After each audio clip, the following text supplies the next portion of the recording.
مسیح میں آپ سب کو سلام۔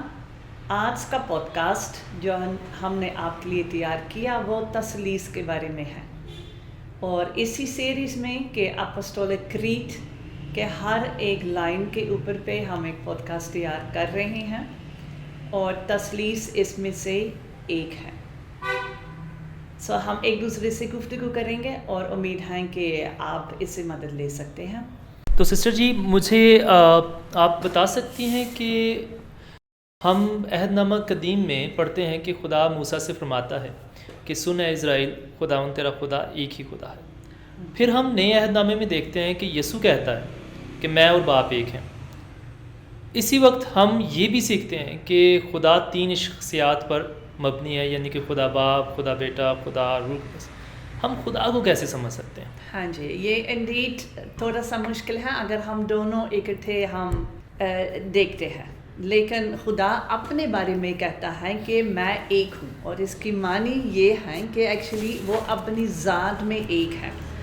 تو ہم انسان ہیں، ہماری ذات ہے انسانیت یا انسان، اور ہمارے اندر میں ہے ایک ہی شخصیت۔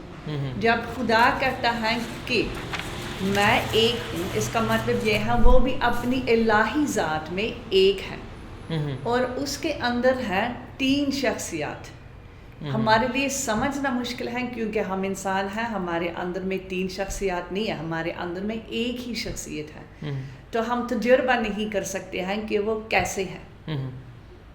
خدا اپنے بارے میں کہتا ہے کہ میں واحد خدا ہوں۔ تو کیوں باپ، بیٹے اور روح القدس، یہ ہم پورے طور پر ایکچولی جان نہیں سکتے، لیکن یہی ہم کہہ سکتے ہیں کہ خدا اپنے بارے میں کہتا ہے میں واحد خدا ہوں یا میں ایک ہوں۔ اس وجہ سے وہ کہتا ہے کہ وہ اس کی مرضی ایک ہے، اس کی ہدایت ایک ہے، مقصد سب کے لیے ایک ہے، اس کا منصوبہ سب کے لیے ایک ہے۔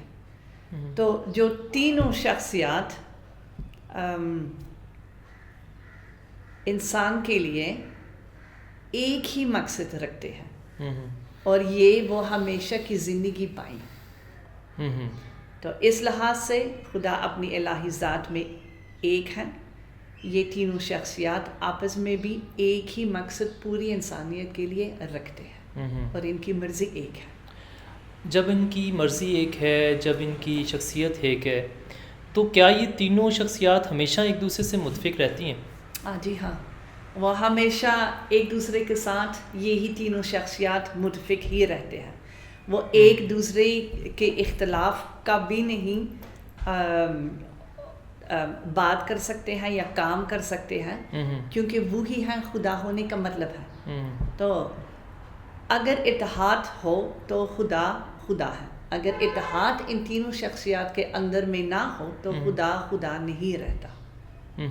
تو تینوں کی حیثیت، تینوں کی مرضی، تینوں کے اختیار ایک جیسے ہیں، اور ایک دوسرے سے جدا بھی نہیں ہو سکتے۔ تو کیا یہ تینوں شخصیات جو ہیں، ان کے اعمال جو ہیں وہ بھی ایک جیسے ہیں؟ ان کے اعمال میں فرق ہو سکتا ہے، مطلب ان کے کام فرق ہے۔ تو ان کے کام مختلف ہو سکتے ہیں، جیسے ہم دیکھتے ہیں یسوع مسیح کے بپتسمہ کے واقعہ کے دوران، تو ہم تینوں شخصیات نظر آتے ہیں، باپ، بیٹا اور روح القدس۔ تو مختلف انداز سے وہ موجود ہیں۔ اسی طرح نجات کے کام میں بھی تینوں کے کام الگ نظر آتے ہیں۔ باپ بیٹے کو بھیجتا ہے، بیٹا وہ صلیب پر جان دیتا ہے، اور پھر خدا باپ اس کو زندہ کرتا ہے، اور یسوع مسیح روح القدس کو بھیجتا ہے جو ہمارے دلوں میں کام کر رہا ہے۔ تو تینوں کا کام فرق ہے، مقصد نجات دینا۔ جیسا کہ آپ جانتی ہیں نا کہ دنیا میں ایک خدا، مختلف خداؤں یا اس قسم کی تھیوریز ہیں، تو کیا وجہ پیش آئی کہ خدا نے اپنے آپ کو تین اشخاص میں ہی ظاہر کیوں کیا؟ تو ہم کہہ سکتے ہیں نا، اگر خدا ایک ہے، اپنے بارے میں بھی کہتا ہے کہ یہ تینوں شخصیات کیوں ایکچولی ضروری ہے۔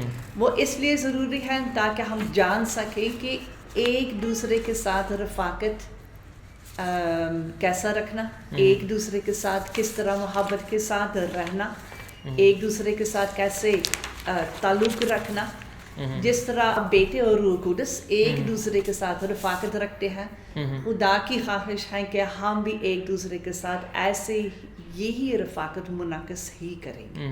آپ ان تمام سوالوں کے جواب دیے، ان سب کو اگر 2 لائنوں میں کنکلوڈ کریں تو کیسے کریں گے؟ ہم یہ کہہ سکتے ہیں کہ خدا کے الہی ہستی میں 3 شخصیات ہیں، وہ موجود ہیں جو کبھی ایک دوسرے سے اختلاف نہیں کر سکتے یا نہ کرتے اور ہمیشہ اتحاد میں ہی رہتے ہیں۔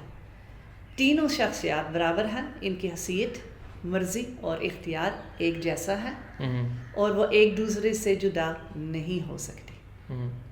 شکریہ، بہت بہت شکریہ۔ یہ تثلیث کے بارے میں ہمارا پوڈ کاسٹ تھا، امید ہے کہ آپ اس سے مدد لے سکتے ہیں۔ Thank you.